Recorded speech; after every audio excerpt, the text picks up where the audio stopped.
Hello, everybody, and welcome to another episode of GTM and the Tofu Bowl. My guest today is Brianna Doe. She's the founder of Verbait, host of the Stop the Scroll podcast, doing 100 other creative endeavors. So thank you for joining me, Brianna.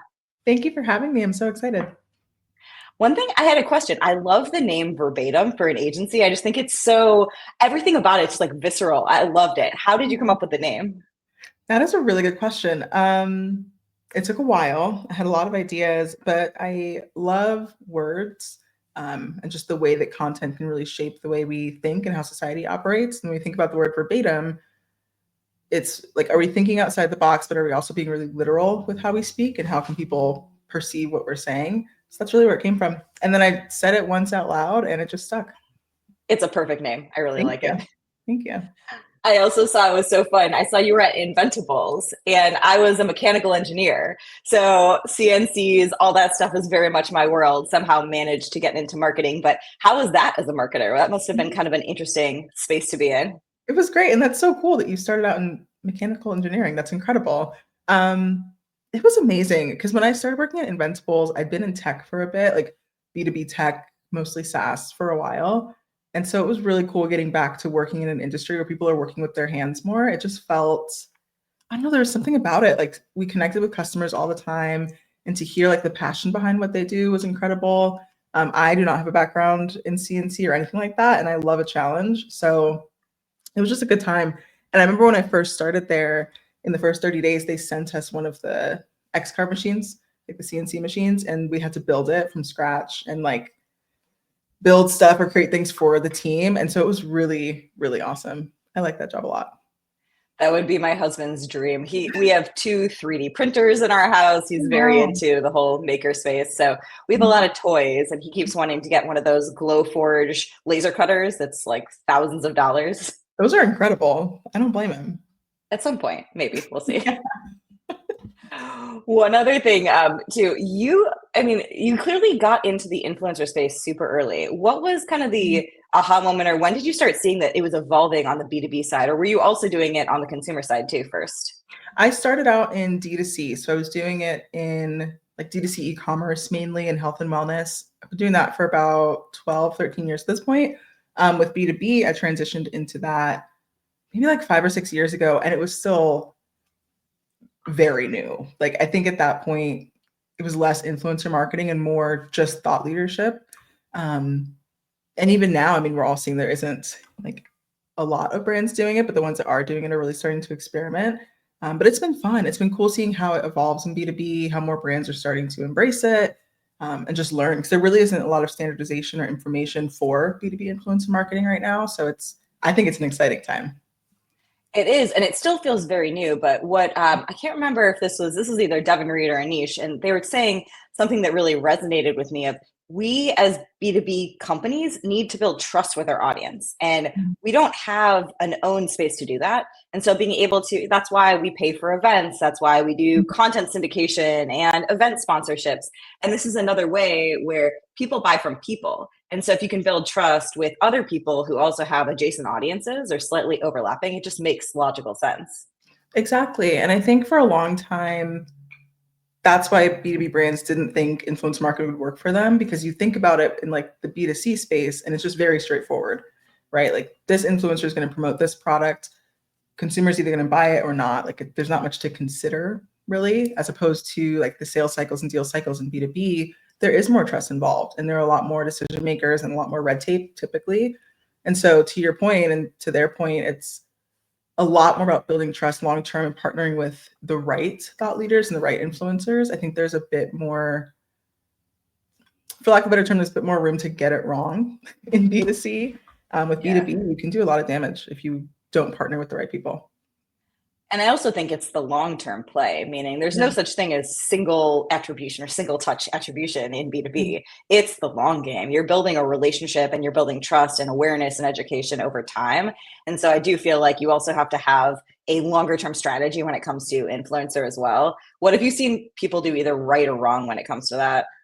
Well, it's interesting you bring that up because I think that's one of the main areas where I do see people like B2B brands getting it wrong is they focus more on the short term. And yes, there are like quick wins and low hanging fruit that you can get along the way. Sorry to use buzzwords, but with influence marketing, it is more of a long-term play, like especially when you consider how many hoops the decision maker is going to have to jump through to even get this, service implemented or this product implemented into the team and the organization. It's not just about getting them to convert right then and there. It's about being top of mind when they are ready to convert or when they are looking for that new product. And so when you think about the influencer partnerships in that way too, not just what are these, 1 to 3 sponsored posts we can do right now to try and like promote our launch, but also how can we incorporate or implement this influencer into our longer term strategy and like build more relationship with them, thus building more of a relationship with their audience. I think that's one area where marketers do need to embrace that a bit more. And it's going to look different, like for every industry within, B2B or whatever space you're in, but there are ways to incorporate them more long-term and more holistically. And then also I would say that the sponsored post route, now I'll be the first to say sponsored posts work. Like I think that's an ongoing debate in B2B, but it's a thing for a reason. It works in B2C, it works in B2B.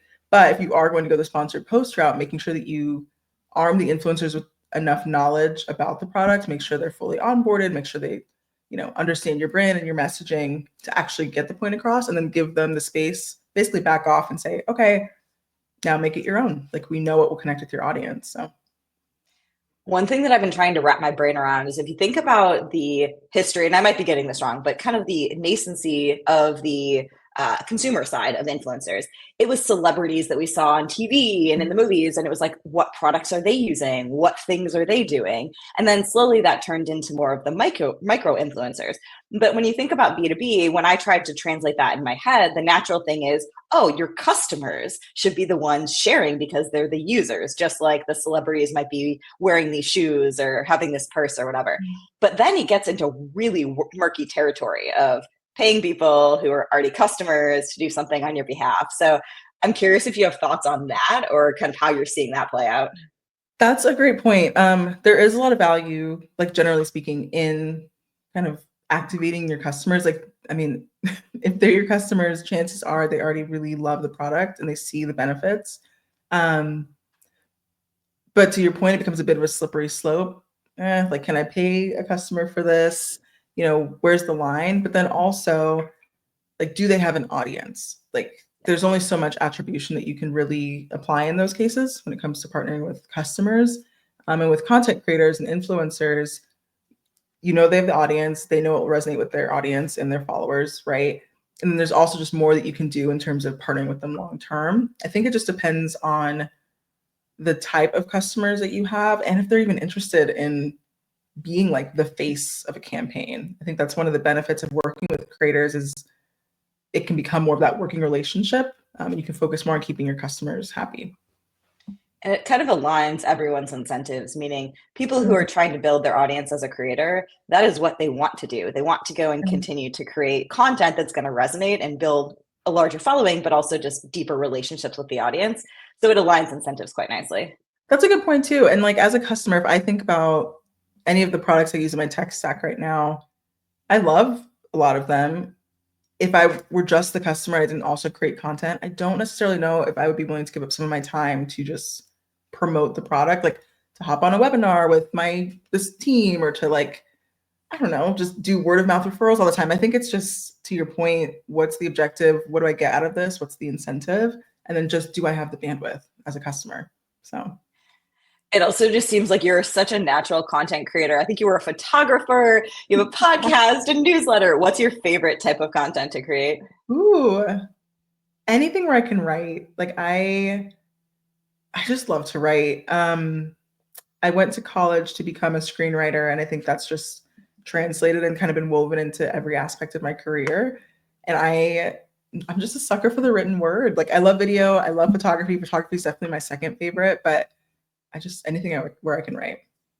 That's awesome. Yeah. I'm very audio focused. For me, I'm horrible when it comes to anything like photography or design. I always joke with our designer, I'm like, that is not my skill set whatsoever. Valid. Yeah, design is definitely not my thing. There was a point in my 20s where I was so sure I was going to be a graphic designer for the rest of my life. I think that lasted 6 months. And I was like, I have so much respect for designers, but like, this is not the life for me.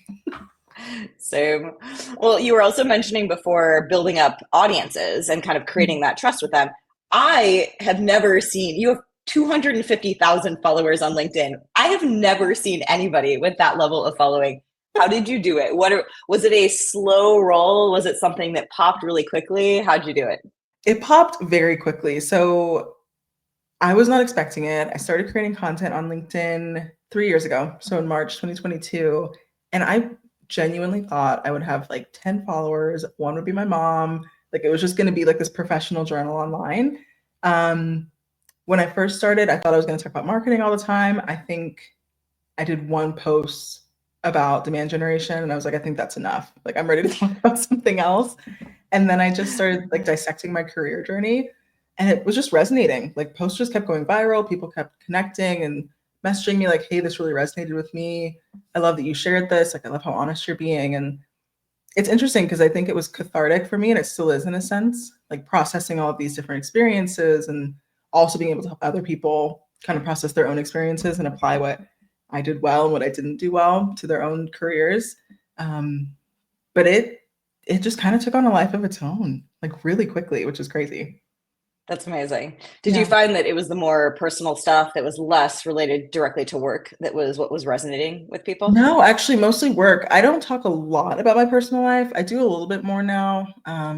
Like people know I'm getting married. They know I have a dog or two dogs. But other than that, I'm not super open about what's happening in my personal life. So it is mostly work related. And I think it's just the fact that there are a lot of conversations I think aren't being had about certain aspects of work. Like, okay, let's say you ask all the right questions, you land the job, and it still isn't the right fit. Like, what do you do then? Or, you're in this career, you think you love the work you do, but maybe you're starting to get burnt out. Like, what's the next step? I think the conversations that maybe some people are scared to have, I'm like, whatever, I work for myself. Like, let's talk about it. Like, I'm not going to get in trouble with anybody, any manager. So I think there's a level of transparency that I bring to it that kind of enables other people to do the same. That's awesome. Yeah, I think that's important is that people are now it's been interesting to see the evolution of LinkedIn too. I feel like people who might have been having these conversations elsewhere are now actually bringing them to that platform, but all in the service of more professionalism. But still, it's the things that are uncomfortable. It's the conversations that you want to have with a friend at work, but maybe now because we're not necessarily in an office anymore, you need a venue to do that. And so Yeah. maybe that's what resonated really well. Yeah, I could see that. And to your point, I do think LinkedIn is evolving. I think the way we look at professionalism and define it is evolving. And I feel like ever since COVID, I'm curious what you think, but ever since COVID, we're all just back to craving connection, whether it's in person or just even connecting digitally, but finding new ways to like connect with each other's experiences. And I think LinkedIn has actually served to be a great place to do that, especially because, yeah, I could do this on Instagram, but I don't actually know who's behind that profile. I have no clue who I'm talking to. And at least with LinkedIn, there's this level of um, credibility, so you know who you're speaking to. And I think it makes it more of like a safe place for people, at least for me. And it's positive. I think I've Yeah. never gravitated towards any other social platforms because I can't stand all of the negativity. And no matter what, Mhm. people want to tear other people down. And I feel like LinkedIn, and maybe it's my bubble, but LinkedIn, everyone is so supportive and happy and positive. And I like that. I like when people are just trying to prop each other up and help each other out as opposed to just rip each other down. That's a good point. I'm definitely in that bubble too. Hopefully that's just the entire LinkedIn bubble, but I'm definitely in there and I love it. You're right. Like it is really refreshing. Reddit scares me. I think people are Yes. so mean over there. Instagram, sure, like it's fine. It's just to your point, like Instagram, TikTok, YouTube, great platforms. Like I'm diving into YouTube this year, but there is just this level of safety and support with LinkedIn that I think is hard to emulate elsewhere. Well, you mentioned too that everyone right now is just craving connection and craving more of those Mm. in-person things.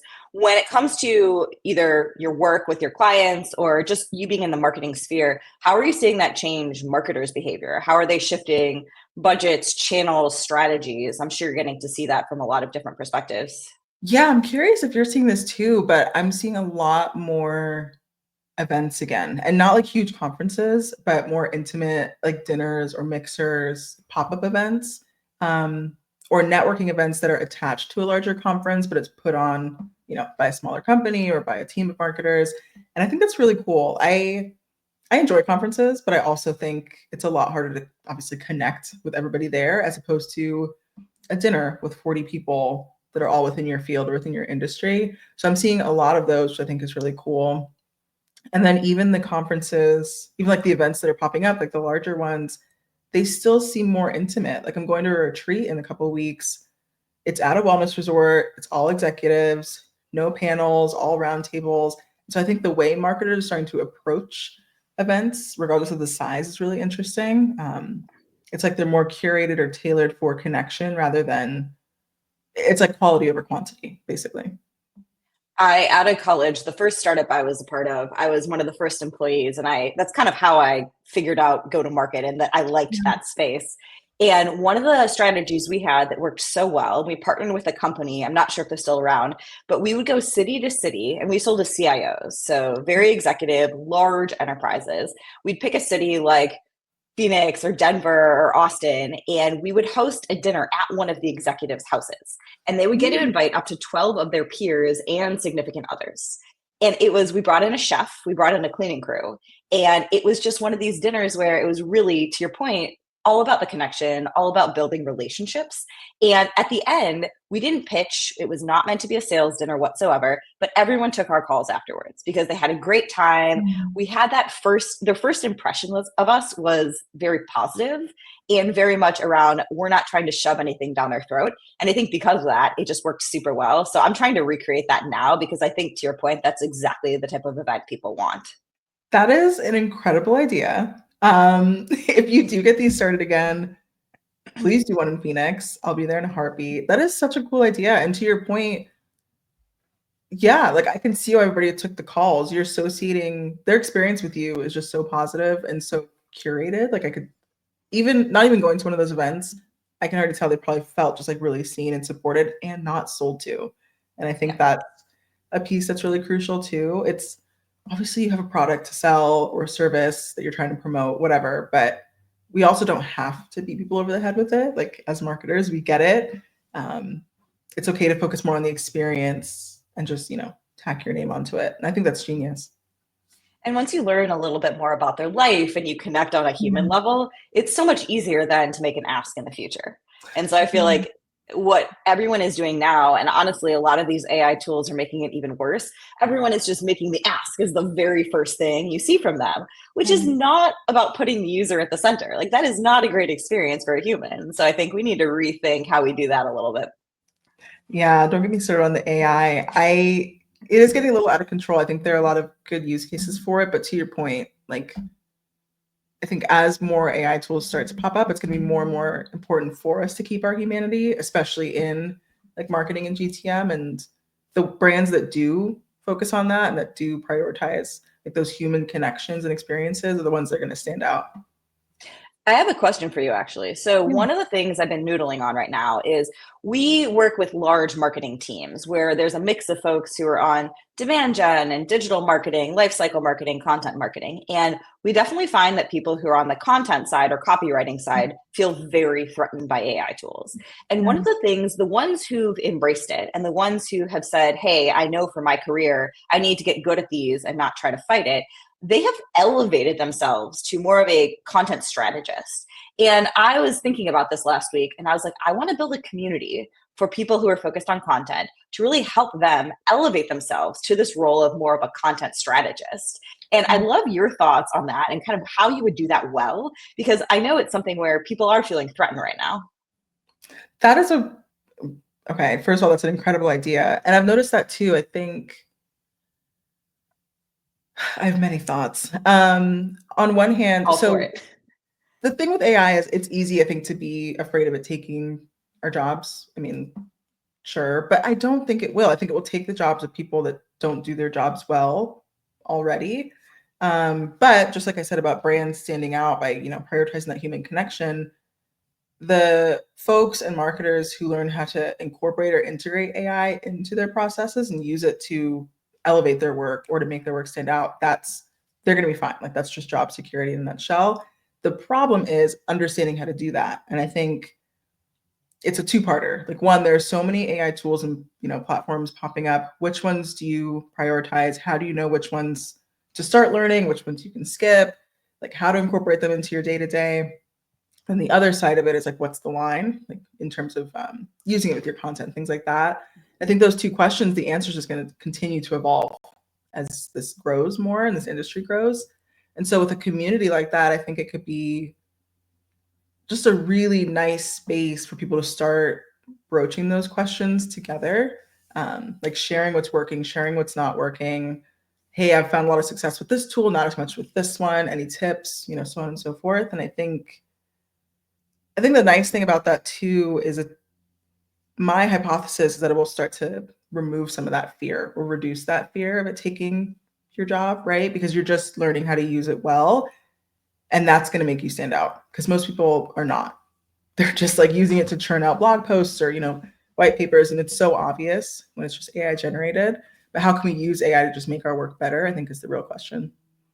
I think that's exactly right. And I think I'm seeing even on LinkedIn, there's tons of people who are now becoming influencers on how best to leverage AI in marketing and really trying to share best practices, things where people are falling down, and having some of those people kind of help teach within this community and really making it about peers and about helping to elevate each other. I just feel like it's the right time to do something like that. Now it's just about executing. That's always the hard part. That is always the hard part, but that's a good point.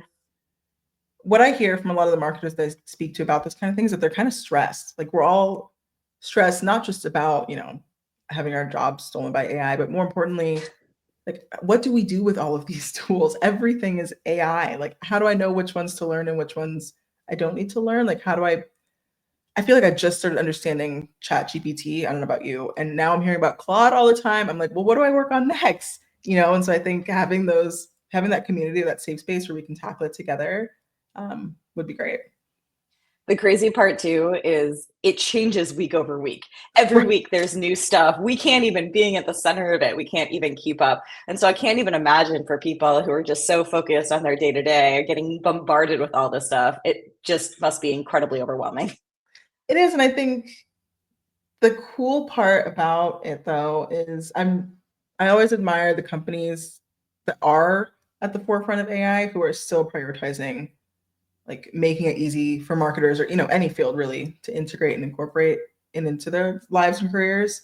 And those that understand like, hey, I know you're probably inundated with AI tools. We're going to make it really easy for you to understand what we do, how we do it, how you can use it. I love that. I think that's how brands will stand out, like AI brands, in my opinion. Yeah, I agree. And I think it's one of those things where the last decade, we've just seen marketing be one of the, hate to say it, but worst offenders when it came to buying 27 different tools, all to do one thing. One person owns a channel and they have 4 tools. This person owns a different channel. And now with these AI tools popping up every day, it's shiny object syndrome. It's like, oh, here are 3 more tools I should try. Here's these new tools I should try. And now you just end up with this morass of different products. Look, marketers love 2 things. It's category creation and like really bloated tech stacks. Yes. Category creation. Oh my God. I spent 5 years as a VC and I did early stage investing. And I cannot tell you, I worked a lot with the portfolio that weren't my companies necessarily on go to market. Cannot tell you how many people were like, we're going to create a category. And I was like, you probably shouldn't. Like, let's actually take a step back. Let's not, maybe today. Let's do less. We love it. Right. We need less categories, not more. Thank you. I know we only have a few minutes, so I just wanted to get your take on modern marketing teams, modern kind of early stage companies. What do you think are the 2 or 3 things that they should be focused on right now? Or that whether it be channels or types of campaigns or ways of thinking about it, what would be your best tips and tricks right now? I might be biased, but I would definitely say influencer marketing. Even if you're not ready to, build this huge full-fledged program, just start testing it out. And that could look like experimenting with some external influencers. So, content creators in your niche or adjacent, or internal influencers. I think that's an element of B2B influencer marketing that isn't discussed as much. Your C-suite, your head of marketing, your VP of marketing, your head of content, like they have so much knowledge. And while they might not, have the time or bandwidth to post all day, every day, there is a lot of value in, just boosting their voices and amplifying them because it'll tie back to your brand in a really cool, authentic way. So influence marketing, just test it, start experimenting and give it a chance. I think it works in more industries than people think or believe. It's just a matter of, tailoring it for your audience. And I would also say it's a very interesting time when it comes to channels. Like, we don't know what's going to happen with TikTok. I think people are still talking about Red Note. Like, Instagram's going through all of these algorithm changes. LinkedIn is shifting. And so I think it's really easy. I see often like C-suite execs just want, get on all the channels, like do all the things. We'll figure out, what it means later. But giving your team the chance to step back and say, okay, this is where our audience lives. Like, this is the kind of content they're looking for, what resonates. These are the channels they avoid. And then be okay with building a really intentional multi-channel strategy that actually, tailors to your audience. I think we live in such a content saturated world. It's okay to not be everywhere. The places that you are, just be doing it well. I love that. I really like the idea of internal influencers. I've never thought about that way, but that makes so much sense, is that you already have people on your team who can be those influencers. Have you seen companies? I know there's oftentimes certain individuals who tend to be more, we'll put it this way, whether it's time constraints or just they're not socially native, they're very resistant to that. Do you see ways where internal people can be posting on their behalf, but still in their voice or things like that? Or does it have to come from the individual? That's a good question. I think you can pull it off having another person post for them. It's just really important for them to understand their voice, their beliefs, their values, like literally everything about them, because you want it needs to sound just like the person that is posting, or the person that should be posting. There are a few ways you can do that. One way that I know works really well is just doing like a monthly interview with that person. Come with, an agenda, a list of questions, record the whole thing. You can actually use that and break it into content as well. But just taking the time to really understand their voice, read any work that they've published, listen to any podcasts or, speaking engagements they've done, and just kind of become one with them as a brand. That's going to be the best way to do it. And one thing too is, if you are going to be the person writing it, you can still have them approve it or review it to make sure that it has their, like their hand in it. I think, the best case scenario is that they would be posting themselves, but it's a good point. Like, there's not a lot of time necessarily. And if you're leading a company, you probably didn't also sign up to be creating content. And so I think making it as easy as possible for that person is just the best way to go. I like the record stuff. That's actually one of the best tips. And I've given this to numerous people of 10-minute Zoom call, boom, boom, boom, ask questions. And this is actually an area where AI is exceptionally good at taking that conversation, using bits and pieces of it, exactly verbatim what they said, using their voice, all that kind of stuff, and getting that out quickly. So I think that is by far the lowest friction way to actually churn out content. Yeah, 1000%. I love AI in those cases. I think it's really useful. Well, this has been so fun, Brianna. I am excited to continue conversations with you. I hope we can do round 2 at some point, but thank you for joining. Oh my gosh, I would love to. Thanks for having me. Amazing. Well, thank you all for joining, and we'll see you next time.